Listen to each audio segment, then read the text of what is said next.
ìṣẹ̀dá orin ọjọ́ bí ẹni máa ṣe pàtàkì ó ṣe kókó níláyé Adékúnlé ọjọ́ bí ẹni máa ṣe pàtàkì ó ṣe kókó níláyé ọjọ́ tàbí ní kèrè mi kọ́ Bàmí Àlàbí Pasuma Àjíbọ́lá ọ̀gá làfújì pátápátá o bàbá o ẹ kú oríire ni o ìgbọ́dọ̀ ló kàn máa ní Àjíbọ́lá Pasuma o ọ̀gá làfújì o ìbàbá ká o erin lọ́mọ ẹ kú oríire ni o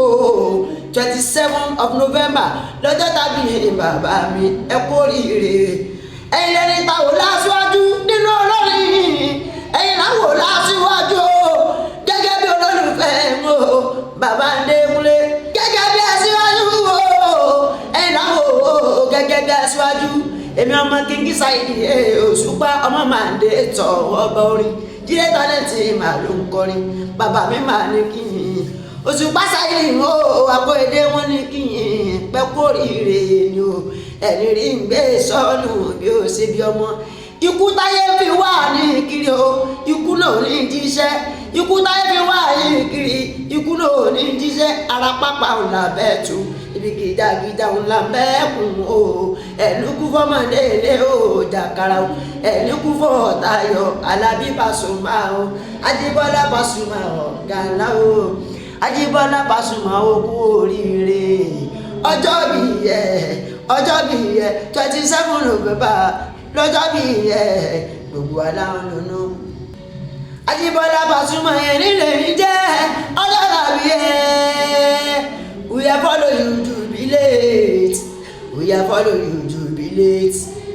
we are follow you jubilate we are follow you jubilate èyí lọ́jọ́ tàbí yẹ ọkọ oríire ọjọ́ tàbí yẹ màmá dùnú lọ́jọ́ tàbí yẹ o bàbá nùnú lọ́jọ́ tàbí yẹ o kò tẹ̀ jẹ́ pé ẹsẹ̀ káyé ẹsẹ̀ kan ni màmá wà lọ́jọ́ yẹn kọ́lọ́ bá fọrún kẹ́ màmá Àdìjá Kúbúrà tó dolóògbé màmá ẹ má sùn lẹ́yìn Paso màmá ẹ má sùn lẹ́yìn Paso gbígbẹ́ kẹsẹ̀ ń fọwọ́ sílé ẹ ti Paso lẹ́yìn ó ti tara wájú náà ikú táyé fi lé Paso kiri ẹ má máa jó jíṣẹ́ ẹ járe Paso pẹ́ o ẹ járe Paso pẹ́ nítorí wípé pẹ́pẹ́pẹ́ lówó sárọ́ gbẹ̀dẹ̀ ní ìrọ́kọ́kọ́ lágbàlá o gbẹ̀dẹ̀ ní ìrọ́kọ́kọ́ lágbàlá o Àjíbọ́lá Pasuma wà dẹnire ó ti dẹnire tẹ́lẹ̀ òní dẹ̀nàbúrú ikú òní ìwà ẹ̀rí o òní wákúrí ìbàjẹ́ òní ilé ọ̀run rẹ ìṣẹ̀dáadé orin sọ pé pọ̀. Ìgbà ọdún kan ni fún ọ̀gá wa bàbá wa Alhaji Wasiu Alabi Pasuma ọmọ Saheed Òṣùpá ìṣẹ̀dá fújì Jésù fújì tálẹ́ǹtì náà lẹ́gbọ́n yẹn ẹ ṣeun tẹ́ bá wá sí ààrẹ